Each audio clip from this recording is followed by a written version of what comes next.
فاعوذ باللہ من الشیطان الرجیم بسم اللہ الرحمن الرحیم رب اشرح لی صدری ویسر لی امری واحلل عقدۃ من لسانی یفقہوا قولی.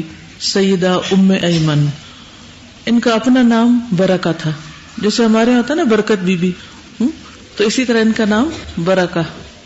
ان کے والد کا نام ثعلبہ بن عمرو اور ان کی کنیت ام ایمن تھی. ام ایمن کا مطلب ہے ایمن کی ماں، ایمن کی والدہ. ان کے ایک بیٹے کا نام ایمن تھا. ام ایمن کی شادی عبید بن زید کے ساتھ ہوئی، جس سے ایمن نے جنم لیا. عبید بن زید کی وفات کے بعد ام ایمن کی شادی رسول اللہ صلی اللہ علیہ وسلم کے منظور نظر صحابی زید بن حارثہ کے ساتھ ہوئی، جن کو آپ کا منہ بولا بیٹا بھی کہا جاتا تھا، جس کی بعد میں ممانعت ہو گئی. اور ان سے اسامہ بن زید پیدا ہوئے. رسول اللہ صلی اللہ علیہ وسلم کے والد گرامی عبداللہ بن عبد المطلب اس وقت وفات پا گئے جب سیدنا محمد صلی اللہ علیہ وسلم اپنی والدہ آمنہ بنت وہب کے پیٹ میں تھے، یعنی پیدا نہیں ہوئے تھے. تو ان کے والد نے ورثے میں ایک کنیز کو چھوڑا، ایک لونڈی کو، غلام کو، جس کا نام برکہ حبشیہ تھا. تو گویا ام ایمن جو تھی یہ آپ کے والد کی کنیز تھی، حبشہ سے تھی، سیاہ فام لونڈی تھی، اور جب وہ فوت ہو گئے تو یہ آپ کے حصے میں وراثت میں آئی. ٹھیک ہے. اور یہ رسول اللہ صلی اللہ علیہ وسلم کی آیا تھی، یعنی انہوں نے آپ صلی اللہ علیہ وسلم کی دیکھ بھال کی. آپ انہیں یا امی یعنی امی جان کہہ کر پکارا کرتے تھے.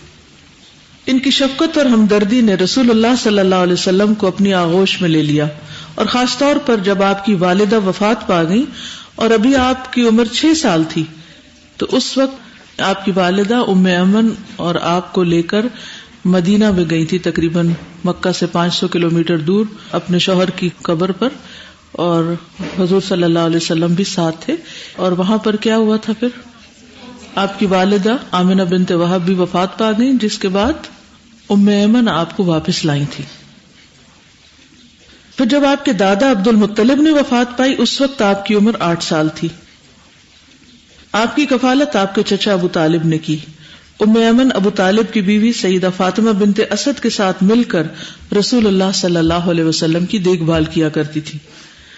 فاطمہ بنت اسد کو حضور صلی اللہ علیہ وسلم اپنی تیسری والدہ سمجھتے تھے. ام ایمن رسول اللہ صلی اللہ علیہ وسلم کی برکت کا آنکھوں دیکھا حال بیان کرتے ہوئے فرماتی ہیں، میں نے رسول اللہ صلی اللہ علیہ وسلم کو کبھی بھوک اور پیاس کی شکایت کرتے نہیں دیکھا. جب آپ صبح کے وقت زمزم پی لیتے تو اس دن اور کچھ نہ کھاتے. بسا اوقات ہم دوپہر کا کھانا پیش کرتے تو آپ فرماتے، لا اریدو انا شبعان، مجھے نہیں کھانا چاہیے، میں نہیں چاہتا، میرا پیٹ بھرا ہوا ہے، شبعان. سیدنا عبداللہ بن عباس سے روایت ہے، فرماتے ہیں کہ ابو طالب کے بچے میلے کچیلے اور پراگندہ حال ہوتے، ان کے بال بکھرے ہوتے، جبکہ محمد صلی اللہ علیہ وسلم کے بال تیل لگے ہوئے چمکدار ہوتے اور آنکھوں کو سرما لگایا ہوتا. یعنی بچپن کے حالات آپ کے بیان کرتی ہیں کہ کس طرح آپ دوسرے بچوں کے مقابلے میں صاف ستھرے تھے. ابو طالب ان سے بہت پیار کیا کرتے. جب رسول اللہ صلی اللہ علیہ وسلم نے سیدہ خدیجہ بنت خویلد کے ساتھ شادی کی تو آپ نے ام ایمن کو اس کے حسن سلوک اور وفاداری کی بنا پر آزاد کر دیا. پہلے یہ کیا تھی، ورثے میں کنیز تھی، غلام ہی تھی. تو ان کو کب آزاد کیا، جب آپ نے حضرت خدیجہ سے شادی کی تھی. یہ ان کے فضل اور شرف کا اعتراف اور آپ کی اخلاص کے ساتھ پرورش کرنے کا انعام تھا. ام ایمن نے عبید بن زید کے ساتھ شادی کی. ان کی شادی کے بعد ان کے ہاں ایمن نے جنم لیا، اور یہ ایمن جو ہے یہ جنگ حنین میں شہید ہو گئے تھے، اور اس طرح ام ایمن اپنے بیٹے سے محروم ہو گئی. ان کو دنیا میں ہی جنت کی بشارت دی گئی تھی، اسی لیے ان کو خاتون جنت کہا گیا. آفتاب اسلام کے طلوع ہونے کے بعد ام ایمن کے لیے ایک آزمائش اتر آئی. ہوا یہ کہ انہوں نے بہت جلد رسول اللہ صلی اللہ علیہ وسلم کی تصدیق کر دی، یعنی آپ پر ایمان لے آئیں شروع میں ہی، اور آپ کی رسالت پر ایمان لائیں. اس طرح انہوں نے اپنی ذات کو جہنم سے آزاد کر لیا. ادھر ان کے خامند عبید بن زید نے اسلام قبول کرنے سے انکار کیا، اور اس وجہ سے ان کے درمیان جدائی ہو گئی. بعض روایات میں یہ آتا ہے کہ وہ مسلمان ہو گئے تھے لیکن ان کی وفات ہو گئی تھی. ام ایمن کی دوسری شادی کے بارے میں سفیان بن عقبہ کہتے ہیں کہ ام ایمن رسول اللہ صلی اللہ علیہ وسلم کی بہت تکریم اور تعظیم کیا کرتی. آپ کی نہایت محبت اور شفقت کے ساتھ دیکھ بھال کرتی. ایک دن رسول اللہ صلی اللہ علیہ وسلم نے فرمایا من سرہ ان یتزوج امرأۃ من الجنۃ فلیتزوج ام ایمن، جس کو یہ چیز اچھی لگتی ہے کہ وہ کسی جنتی خاتون کے ساتھ شادی کرے تو وہ ام ایمن کے ساتھ شادی کر لے. حالانکہ سیاہ فام تھی، لونڈی تھی، یعنی ان کا پس منظر کوئی بہت بڑا نہیں تھا، جیسے عربوں کے ہاں ان لوگوں کو زیادہ امپورٹنس دی جاتی تھی جو کسی بڑے خاندان اور قبیلے سے تعلق رکھتے تھے، یعنی کوئی ان کا حسب نسب نہیں تھا اس طرح، لیکن اپنے ایمان اور اپنے اخلاق اور تقوی کی وجہ سے ان کے لیے جنت کی بشارت تھی. راوی کہتے ہیں کہ سیدنا زید بن حارثہ نے ام ایمن کے ساتھ شادی کر لی. زید بن حارثہ جلیل القدر صحابہ کرام میں سے ایک تھے. یہ حضور صلی اللہ علیہ وسلم کے محبوب نظر اور آپ کے آزاد کردہ غلام تھے، اور ان صحابہ میں سے ایک تھے جنہوں نے اسلام قبول کرنے میں بہت سبقت حاصل کی. جب انہوں نے رسول اللہ صلی اللہ علیہ وسلم کو یہ فرمان سنا کہ جسے یہ بات پسند ہے کہ وہ کسی جنتی خاتون کے ساتھ شادی کر لے تو وہ ام ایمن کے ساتھ شادی کرے، زید بن حارثہ نے فوری طور پر ان سے شادی کر لی اور اس سے اسامہ بن زید پیدا ہوئے، جنہیں رسول اللہ صلی اللہ علیہ وسلم کا محبوب نظر ہونے کا اعزاز حاصل ہوا، یعنی وہ بھی حضور صلی اللہ علیہ وسلم کے بہت ہی پیارے تھے. کہا یہ جاتا ہے کہ حضرت زید جو تھے وہ بہت سرخ و سفید تھے، لیکن حضرت اسامہ جو تھے وہ رات کی طرح تھے. کیا مطلب؟ سیاہ تھے، کیونکہ ان کی والدہ سیاہ فام تھی، حبشی تھی، تو وہ اپنی ماں پر گئے تھے، لیکن حضور صلی اللہ علیہ وسلم ان سے بہت زیادہ محبت کرتے تھے. تو اس سے کیا بات پتہ چلتی کہ رنگ اور نسل اور خاندان کوئی چیز نہیں ہوتے اگر ایمان نہ ہو. اس میں آپ دیکھیے کہ حضرت زید آپ کے منہ بولے بیٹے تھے، عمر میں بھی چھوٹے تھے. حضرت ام ایمن جو تھی وہ آپ کی والدہ کی طرح تھی، عمر میں بڑی تھی، لیکن صرف اس بنا پر ان سے شادی کی تھی کہ ان کو جنت کی بشارت ہے. تو معیار کیا ہے؟ محبت کا معیار کیا ہے؟ شادی کا معیار کیا ہے؟ معاملات کا معیار کیا ہے؟ دنیا اورینٹڈ نہیں ہے، آخرت اورینٹڈ. آج ہمارے معیار کیا ہے؟ آج ہمیں کہیں رشتہ کرنا ہو تو کیا دیکھتے ہیں؟ ہم کس قسم کے دیندار ہیں؟ ہم کہتے ہیں ہم دیندار ہیں، لیکن دنیا ہمارے دلوں میں رچی بسی ہوئی ہے. سید ام ایمن کی بہادری اور جہاد کے ساتھ محبت. اگر ہم ام ایمن کی بہادری کے بارے میں سوال کریں تو ہم دیکھیں گے کہ وہ جرأت و بہادری اور لڑائی کے حوالے سے قوت اور شوکت میں مردوں سے کم نہیں. جنگ احد کے دوران جب بہت سے لوگ میدان چھوڑ کر بھاگ رہے تھے تو ام ایمن بھاگنے والوں پر مٹی پھینک کر انہیں یہ کہہ رہی تھی، وہ بھاگنے والوں، جاؤ گھر میں بیٹھ کر چرخے پر سوت کاٹو، اپنی تلوار میرے سپرد کر دو، میں دشمن سے لڑتی ہوں. یہ تم کدھر جا رہے ہو؟ یعنی اس سے پتہ چلتا ہے کہ بہادر خاتون تھی. تم تو عورتوں سے بھی زیادہ کم حوصلہ ہو، مرد ہوتے تو میدان میں جم کر لڑتے. تو یہ انداز گفتگو سیدہ ام ایمن کی جرأت اور شجاعت پر دلالت کرتا ہے. جب رسول اللہ صلی اللہ علیہ وسلم کی قوت ٹوٹ گئی اور آپ کا ہونٹ پھٹ گیا اور آپ کے چہرے انور پر خون پھیل گیا تو یہ منظر دیکھ کر سیدہ ام ایمن بہت زیادہ غمگین ہوئی. لیکن جب انہوں نے دیکھا کہ رسول اللہ صلی اللہ علیہ وسلم سلامت ہیں تو ان کی آنکھیں ٹھنڈی ہو گئی، ان کے دل میں اطمینان کی لہر دوڑ گئی. سیدہ ام ایمن کو ایک مشرک نے تیر مارا، جو انہیں لگا تو وہ زخمی ہو کر زمین پر گر گئی. رسول اللہ صلی اللہ علیہ وسلم نے جب دیکھا تو آپ نے سعد بن ابی وقاص کو ایسا تیر پکڑایا جس کا بھالا نہیں تھا اور فرمایا سعد تیر پھینکو. سعد نے اس شخص کو تیر مارا جس نے ام ایمن پر تیر پھینکا تھا اور وہ تیر لگنے سے زمین پر لڑک گیا. رسول اللہ صلی اللہ علیہ وسلم نے فرمایا سعد بن ابی وقاص نے ام ایمن کا بدلہ لے لیا ہے. رسول اللہ صلی اللہ علیہ وسلم نے سعد بن ابی وقاص کے حق میں یہ دعا بھی کی، اللہ تیری دعا قبول کرے اور تیرے نشانے کو سیدھا رکھے. ایک چیز جو ہمیں سیرت میں بہت نظر آتی ہے وہ یہ کہ نبی صلی اللہ علیہ وسلم ہر موقع پر دوسروں کو دعا دیا کرتے تھے. یہ عام روزمرہ زندگی میں آپ کی گفتگو کا ایک حصہ ہوتا تھا. سیدہ ام ایمن دوران جنگ پیاسے مجاہدین کو پانی پلاتی اور زخمیوں کی مرہم پٹی کرتی تھی. جنگ خیبر میں وہ بھی ان عورتوں کے ہمراہ جہاد کے لیے روانہ ہوئی جو خیبر کے معرکے میں شریک ہوئی تھی. جب لشکر اسلام خیبر فتح کر کے مدینہ منورہ پہنچا تو جعفر بن ابی طالب دیگر مہاجرین کے ساتھ حبشہ سے مدینہ منورہ پہنچ چکے تھے. ام ایمن نے رسول اللہ صلی اللہ علیہ وسلم کو یہ فرماتے ہوئے سنا. آپ نے جعفر بن ابی طالب کو دیکھ کر ارشاد فرمایا ما ادری بأیہما انا اسر بفتح خیبر ام بقدوم جعفر. مجھے نہیں معلوم آج مجھے زیادہ خوشی کس چیز کی، فتح خیبر کی یا جعفر کے آنے کی۔ سیدہ ام ایمن رضی اللہ عنہا بڑی بلند ہمت اور چاق و چوبند خاتون تھی۔ جب انہوں نے دیکھا کہ ان کا بیٹا ایمن جنگ خیبر میں شامل نہیں ہوا تو انہوں نے اس کو ملامت کی۔ ایمن بڑے بہادر صحابی تھے۔ جنگ خیبر میں ان کا شریک نہ ہونا کسی بزدلی کی بنا پہ نہ تھا، بلکہ وہ اس دن بیمار تھے، اس لیے وہ معذور تھے۔ ام ایمن کے خاوند کی شہادت۔ جب رسول اللہ صلی اللہ علیہ وسلم نے زید بن حارثہ کو جعفر بن ابی طالب اور عبداللہ بن رواحہ کے ساتھ اس لشکر کا امیر مقرر کیا جس کو رومیوں کے ساتھ لڑنے کے لیے مقام موتا کی طرف جانا تھا، تو زید بن حارثہ نے جاتے ہوئے اپنی بیوی ام ایمن سے الوداعی ملاقات کی، لیکن اسے یہ نہیں معلوم تھا کہ اس کی زندگی کی آخری ملاقات ہوگی۔ زید بن حارثہ نے لشکر کے 3 امراء میں سب سے پہلے جام شہادت نوش کیا، اس کے بعد جعفر بن ابی طالب شہید ہوئے، پھر سیدنا عبداللہ بن رواحہ نے جام شہادت نوش کیا۔ جب ام ایمن نے رسول اللہ صلی اللہ علیہ وسلم سے سنا کہ آپ جنگ میں شہید ہونے والوں کے بارے میں مسلمانوں کو آگاہ کر رہے ہیں اور یہ کہ شہداء میں اس کا خامن زید بن حارثہ سر فہرست ہے، تو اس نے صبر و تحمل کا دامن تھامے رکھا اور اللہ کی مرضی کے آگے سر تسلیم خم کر لیا، کیونکہ اللہ بڑی بلند شان والا ہے، اس کی حکمرانی اور سلطنت میں کوئی دم نہیں مار سکتا، کائنات اس کے حکم کے تابع ہے۔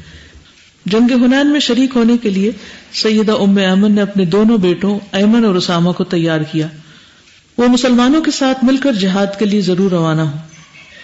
جنگ حنین کے درمیان ان کا بیٹا ایمن ان لوگوں کے ساتھ نہیں تھا جو راہ فرار اختیار کرنے والے تھے، بلکہ یہ ان مجاہدین میں سے تھا جو میدان جنگ میں رسول اللہ صلی اللہ علیہ وسلم کے گرد ڈٹے رہے۔ جنگ احد کے بعد جنگ حنین ایک سخت جنگ تھی جس میں پھر مسلمانوں میں سے کچھ لوگ جو کفار کی جو تیر اندازی تھی اس سے ڈر کے اور اس کی وجہ سے واپس پلٹ رہے تھے۔ کہا جاتا ہے کہ ان کا بیٹا ان میں شریک نہیں تھا۔ یہ ان لوگوں میں سے تھے جو حضور صلی اللہ علیہ وسلم کے ارد گرد ڈٹے رہے تھے۔ یہ دیکھ کر سیدہ ام ایمن کا حوصلہ بلند ہوا، بالآخر وہ میدان جنگ میں داد شجاعت دیتا ہوا جام شہادت نوش کر گیا۔ سیدہ ام ایمن نے اپنے بیٹے ایمن اور اپنے خامن زید بن حارثہ کی شہادت سے ثواب کی نیت کر لی اور جنت میں ان سے ملنے کی امید اپنے دل میں جاگزیں کر لی۔ اب آپ دیکھیے کہ ایسی خاتون ہے کہ ایک جنگ میں شوہر شہید ہو گیا اور دوسرے میں بیٹا شہید ہو گیا۔ وہ کون سی طاقت ہے جو ان خواتین کے اندر ہے اور جو آج نظر نہیں آتی لوگوں کے اندر؟ کامل ایمان، کامل بھروسہ، توکل، انابت، صرف اللہ پر ڈپینڈنسی۔ آپ کیا چاہتے ہیں اپنے لیے؟ ان صحابیات کی طرح زندگی بسر کریں یا پھر عام انسانوں کی طرح جن کے سامنے کوئی منزل نہیں، کوئی مقصد نہیں، زندگی میں کوئی امنگ نہیں، کوئی ہوپ نہیں؟ اس دنیا کی ساری چیزیں بھی ختم ہو جائیں، ہر چیز فنا ہو جائے، تو بھی اللہ کی ذات باقی ہے۔ تو جس شخص کو اللہ کے حی قیوم ہونے کے اوپر ایمان ہے، یقین ہے، اس کے لیے ایک روشنی کی کرن ہمیشہ باقی ہے جو کبھی بھی مان نہیں پڑنے والی کہ اللہ ہے۔ تو اصل ضرورت اس چیز کی کہ ہم اللہ سبحانہ وتعالیٰ کے ساتھ اپنے تعلق کو مضبوط کر لیں۔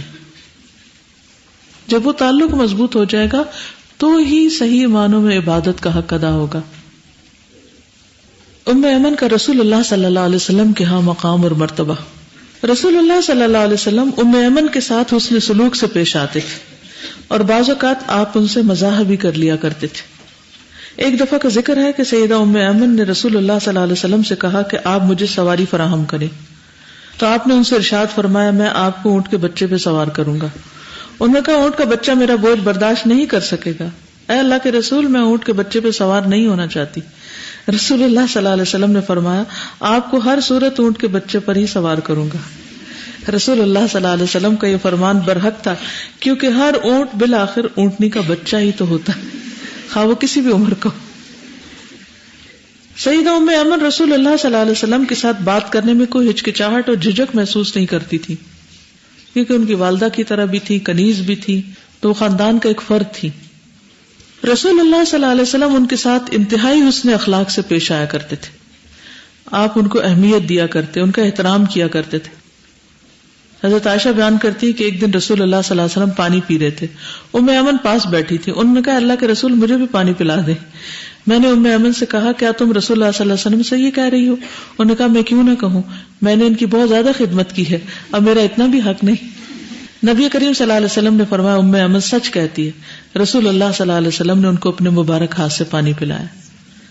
اور یہ کوئی اچنبے کی بات ہے اور نہ ہی اس پر حیرت زدہ ہونے کی ضرورت. رسول اللہ صلی اللہ علیہ وسلم کے بارے میں تو خالق کائنات نے یہ ارشاد فرمایا وَإِنَّكَ لَعَلَىٰ خُلُقٍ عَظِيمٍ، بلا شبہ آپ تو خلق عظیم کے پیکر ہیں، یعنی آپ اخلاق کے بلند ترین مرتبے پر فائز ہیں.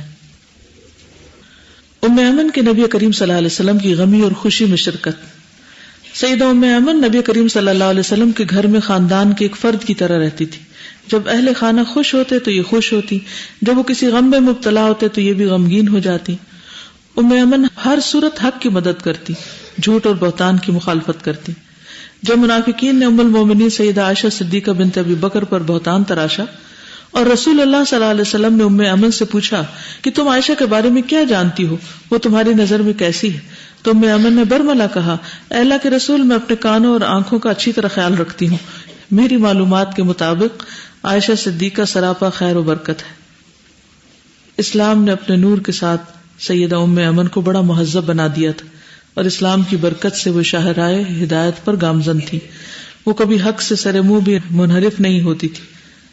بہتان باندھنے والے خائب و خاسر ہو گئے اور انہوں نے یہ الزام تراشی کی اور بہت بڑا ظلم کیا، لیکن اللہ وہ علیم و خبیر جس نے اپنی ذات پر ظلم کو حرام قرار دے دیا، اس نے ظلم کو اپنے بندوں کے درمیان بھی حرام قرار دیا. تو بہرحال قرآن مجید میں حضرت عائشہ رضی اللہ تعالی عنہا کے حق میں آیات نازل ہوئی اور آپ کا دفاع ہوا. تو اللہ سبحانہ تعالیٰ نے سب سے بڑھ کر خود دفاع کیا. انس کہتے ہیں کہ رسول اللہ صلی اللہ علیہ وسلم ام ایمن کی طرف گئے تو میں بھی آپ کے ساتھ چل پڑا. ام ایمن ایک برتن میں پینے کی چیز لائیں. انس کہتے ہیں میں نہیں جانتا کہ انہوں نے آپ کو روزے سے پایا یا آپ نے اسے واپس لوٹا دیا. تو وہ آپ پہ چلانے لگی اور غصہ ہونے لگی کہ آپ کیوں نہیں پی رہے، جیسے کوئی اپنے بچوں کو ناراض ہوتا ہے نا کہ پیئیں. پھر اسی طرح نبی صلی اللہ علیہ وسلم نے اپنے درخت کچھ ان کو دیے تھے. انس بن مالک کہتے ہیں کہ جب مہاجرین مکہ سے مدینہ آئے تو ان کے ساتھ کوئی بھی سامان نہیں تھا. انصار زمین اور جائیداد والے تھے، یعنی مدینہ والے جو تھے. تو انصار نے مہاجرین سے یہ معاملہ کیا کہ وہ اپنے باغات میں سے انہیں ہر سال پھل دیا کریں گے اور اس کے بدلے مہاجرین ان کے باغات میں کام کریں گے، یعنی وہ کام کریں گے اور اس کے صلے میں ان کو پھل دیا جائے گا. انس کی والدہ جو ام سلیم ہیں، حضرت عبداللہ بن ابی طلحہ کی والدہ بھی تھی، انہوں نے رسول اللہ صلی اللہ علیہ وسلم کو کھجور کے چند درخت دیے تھے. تو آپ نے وہ درخت اپنی لونڈی ام ایمن کو دے دیے جو اسامہ بن زید کی والدہ تھی. اب ہوا کیا کہ کچھ عرصے کے بعد وہ درخت واپس لوٹائے گئے.